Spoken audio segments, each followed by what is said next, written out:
Bisa, kita kerjain semua. Terutama UMKM baru, kita pengen banget bantuin UMKM baru-baru yang masih baru memulai, kita bantu. Karena kita lihat potensi UMKM sangat besar ya. Ya benar. Potensi UMKM di Indonesia tuh banyak sekali dan potensi ekspornya tinggi banget.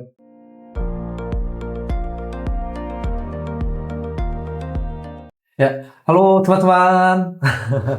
Selamat datang di Lele Talks. Hari ini kita undang yang direktur, namanya Derek. Halo Pak Derek. Terima kasih atas hadir di Lele Talks ya. Apa kabar? Ini nggak bisa diceritakan yang terkait dengan Derek sama sekarang usahanya apa gitu? Oke, jadi saya Derek. Saya kerja di PT Universal Express. Jadi PT Universal Express ini memprovide service ekspor dan import untuk perusahaan-perusahaan yang tidak punya import atau eksporin. Gitu. Jadi kalau misalnya ada kebingungan ekspor atau import, itu kita bisa membantu. Jadi kalau misalnya ada kesusahan nih, misalnya mau kirim barang, aku ada klien di Singapura mau beli barang, tapi bingung nih mau kirimnya gimana, itu bisa kita bantu. Begitu. Selain Singapura, negara yang lain juga bisa kayak gitu. Bisa, kita mancanegara. Hampir semua negara kita ada jalurnya. Hampir seluruh negara. Termasuk Korea ya. Kalau begitu ya, sejauh ini di Indonesia yang paling laku atau yang kondisi ekspor sama importnya sejauh ini gimana Indonesia ya? Beda-beda ya. Kalau import sama ekspor itu dua hal yang sangat berbeda. Karena import itu lebih banyak mereka ambil dari negara yang bisa membuat barang yang bagus. Contoh, Indonesia banyak import dari China, dari Singapura, US, Korea juga ada. Jadi beberapa negara itu. Kalau ekspor lebih ke seperti ekspor ke Singapura juga ada, ekspor ke Thailand, ke Vietnam, ke negara Southeast Asia kebanyakan, sama ada China dan Taiwan gitu sering sih. Kebanyakan negara Asia ya. Untuk ekspornya. Ekspor ya? Iya. Jadi lebih yang kayak bahan baku atau yang produknya udah ada? Produk jadi sih. Produk jadi karena Indonesia ada peraturan kalau bahan baku, mungkin Indonesia kan bahan baku itu adalah kebanyakan hasil bumi ya. Iya benar, hasil bumi. Karena Indonesia sangat kaya hasil bumi. Jadi kebanyakan ekspornya itu produk hasil bumi. Tapi tidak diperbolehkan untuk ekspor kalau produknya belum diproses seperti itu. Jadi ada peraturannya seperti itu. Kalau hasil bumi nggak bisa langsung ekspor, jadi harus terjadi proses dulu ya. Ya, jadi contoh ya, sebagai contoh, kalau orang mau ekspor kayu, kalau barusan dipotong pohonnya, dibersihin, mau ekspor tidak boleh. Tapi kalau udah diproses jadi triplek, itu boleh diekspor. Half proses ataupun produk jadi itu boleh. Tapi kalau yang benar-benar raw ingredients nggak boleh. Jadi kalau yang klien dari luar negeri, mereka minta yang udah diproses, udah jadi produk atau kayak OEM-nya bukannya? Bisa jadi sih, tapi beberapa juga ekspor cuman barangnya aja. Jadi nggak terbentuk sebuah merek gitu. Iya. Jadi contoh dia mau ekspor teh, dia ekspor teh dalam bentuk packing sak, nggak ada mereknya, langsung diekspor gitu. Ataupun ekspor furniture juga banyak. Furniture ya. Furniture di Jepara tuh besar banget ekspornya. Jadi mereka karena furniture kayu rotan kan luar negeri suka sekali ya. Iya benar. Gitu sih. Jadi mereka banyak ekspor. Kalau furniture nggak ada mereknya sama sekali. Seperti itu. Sama ini sekarang sejauh ini global kan semuanya. Jadi produk atau brand lokal harus ke ekspor juga kan, expand ke luar negeri. itu menurut dari itu penting atau gimana? Ya menurut saya sangat penting sih. Karena kan kalau barang potensi Indonesia tuh besar banget, barang-barang kerajinan tangan ya terutama ya. Itu besar banget potensinya. Karena semua orang luar negeri itu sering cari barang kerajinan tangan dari Indonesia. Sedangkan banyak sekali UMKM yang kebingungan kan. Mereka mau ekspor, ingin jual barangnya, tapi pasar Indonesia udah banyak barangnya. Oh iya, benar-benar. Jadi mereka kalau mau kerjain ini lagi susah kan. Gimana caranya ya diekspor aja. Ekspor banyak sekali tapi di luar negeri kekurangan. Dan mereka butuh dari Indonesia punya barang, dan barang hasil kerja kerajinan tangan Indonesia sangat bagus. Seperti itu sih. Jadi menurut saya penting sekali untuk ekspor barang keluar. Banyak orangnya kalau berpikir ekspor atau impor pasti bingung kan harusnya gimana. Kalau begitu dari PT Express yang bisa bantunya gimana ya, lebih gampangnya caranya. Kalau kadang itu kita banyak klien yang baru pertama kali mau ekspor atau mau impor juga sama ya. Jadi mereka banyak bertanya juga. Kita juga bisa sediakan konsultasi. Misal kita butuh tahu kayak mau kirim barang apa gitu kan. Mereka juga bingung kalau mau kirim barang emang beda ya. Tiap barang itu beda-beda. Ada yang namanya harmony code. Nah itu yang nanti dari peraturan Indonesia itu mengikuti harmony code tersebut. Jadi barang harmony code sekian itu ada izin A, B, C, D, E gitu. Nah itu nanti kita akan bantu cari tahu. Kita juga akan membantu memandu untuk menjadikan harmony code-nya. Jadi izinnya, menjadikan izinnya. Nanti juga ada pengirimannya seperti apa, terus caranya gimana untuk prosesnya, itu akan kita bantuin semua sih. Jadi sebenarnya ya kalau ada barang dan ada klien, kita bisa bantu seperti itu. Tapi ya kita harus tahu juga ya barangnya bisa diekspor atau tidak gitu. Iya.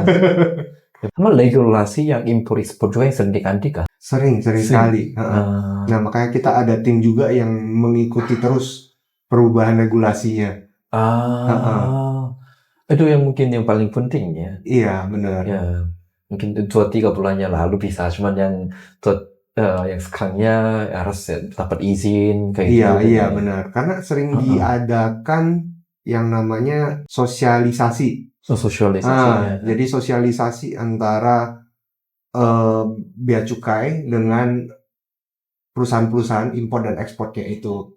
Jadi dikasih tahu kalau tiap kali ada perubahan peraturan atau ada cara pemakaian aplikasi baru seperti itu akan diadakan sosialisasi.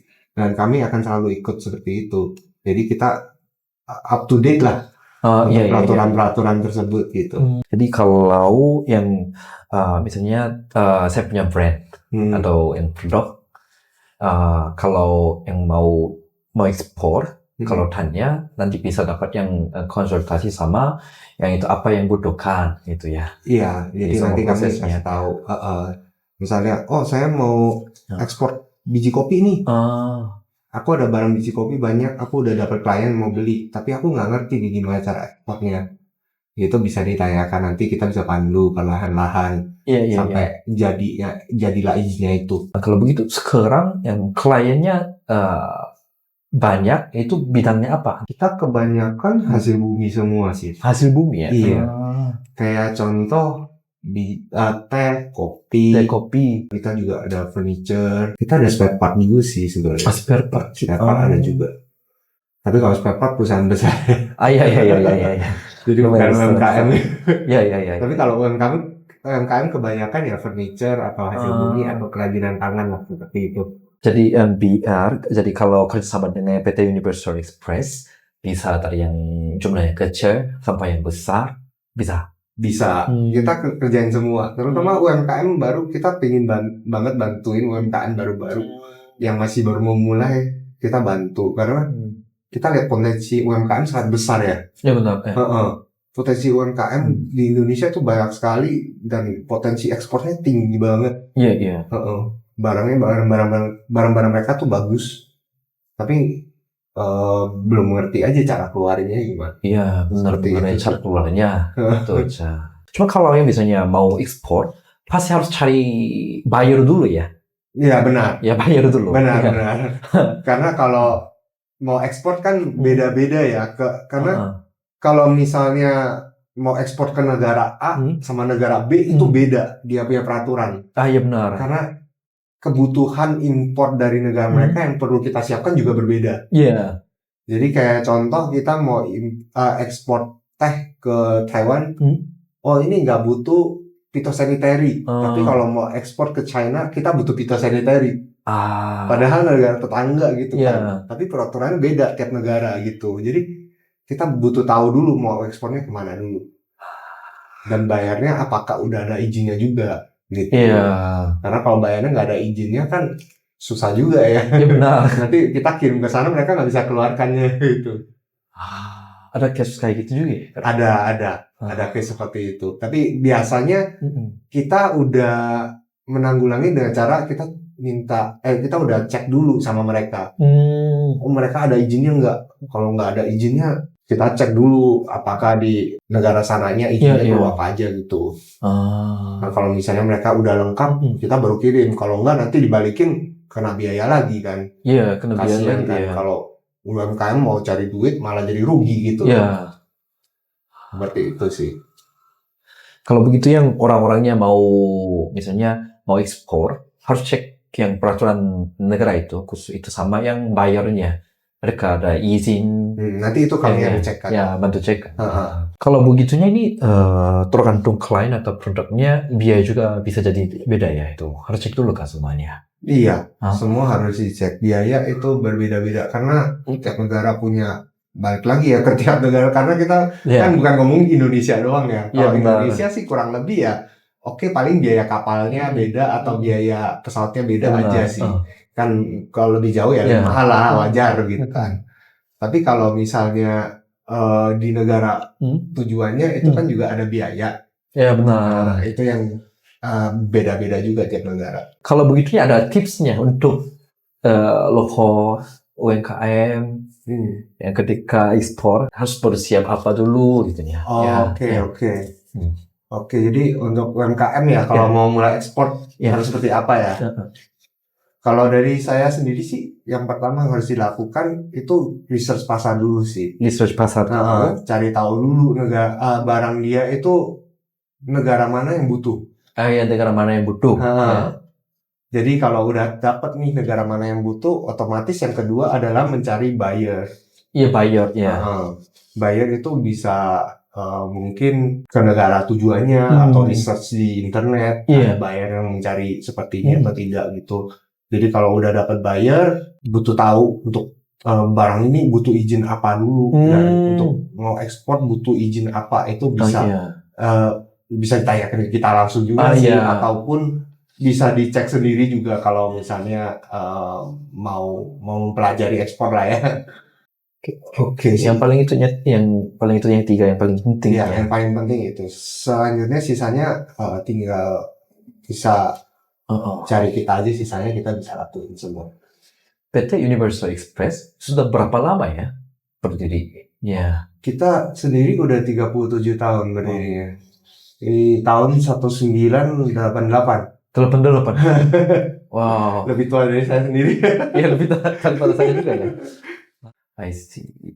Kalau begitu ada cara nggak misalnya import ada barang atau brand, misalnya ini juga bisa kan, ada beberapa brand yang dari luar negeri, cuma bisa jadi yang distributor utama sini, cuma yang bawahnya yang kecil-kecil dulu, ya, bisa dari Eropa, atau misalnya dari Korea, bisa dari Cina, itu bisa sekali, cuman masalahnya ada di barangnya. Jadi kalau misalnya mau bawa brand dari luar ke Indonesia, itu harus cari tahu dulu izin-izinnya yang diperlukan apa. Itu ada beberapa barang memang terbatas ya izin yang diberikan untuk untuk importnya. Jadi dia ada larangannya. Kalau mau masukin barang ini harus ada izin A, B, C, D gitu misalnya. Jadi kalau misalnya barangnya semakin banyak jenisnya, ya mungkin harus bikin izinnya semakin banyak seperti itu. Jadi yang itu juga sama ya, sebelum impor. Ya, sebelum impor harus cek dulu ya. Iya, Izin. benar. Ya. Biasa orang kan cari tahu dulu barang yang dia mau import ya. Misalnya, oh aku mau barang A. Oke, oh aku tahu belinya di negara ini, gitu kan. Terus waktu mau masukin, dia harus cek dulu, oh barang A ini butuh izin apa aja. Apakah aku udah memenuhi kebutuhan izinnya ini? Kalau belum, jangan dibeli dulu. Iya, benar. Nanti kalau udah beli, barangnya nggak bisa jalan. Sama ini pertanyaan terakhir. Kalau mau kerjasama dengan ya PT Universal Express, harus caranya gimana nanti? Oh, boleh langsung email ke kita aja atau kontak nomor kita aja. Seperti itu sih. Nomor kontaknya kayak WA atau yang email? WA dan email bisa. Jadi nanti akan kami balas dan nanti kita mulai ngobrol dari sana lah. Kebutuhannya apa kita cari tahu nanti. Oh, kebutuhannya apa? Mau import, mau ekspor, mau barang apa gitu. Tuh kita cari tahu waktu kontak by email atau by WA gitu. Ya. Jadi lebih lengkap ya, nggak ada miscommunication ya. Iya, benar. Ya, benar. Ini ada sponsor dari aku Amin. Apa? B2B solution. B2B solution. Terima kasih banyak Pak Drik atas waktunya. Sama-sama Pak Riz, saya juga terima kasih. Ini episode pertama. Ya. Semoga makin banyak bisnis yang lokal yang berani menembus pasar dunia sama kliennya. Mau kerja sama. Bisa, iya. Indonesia ini memang butuh ekspor lebih banyak lagi sih. Iya, benar.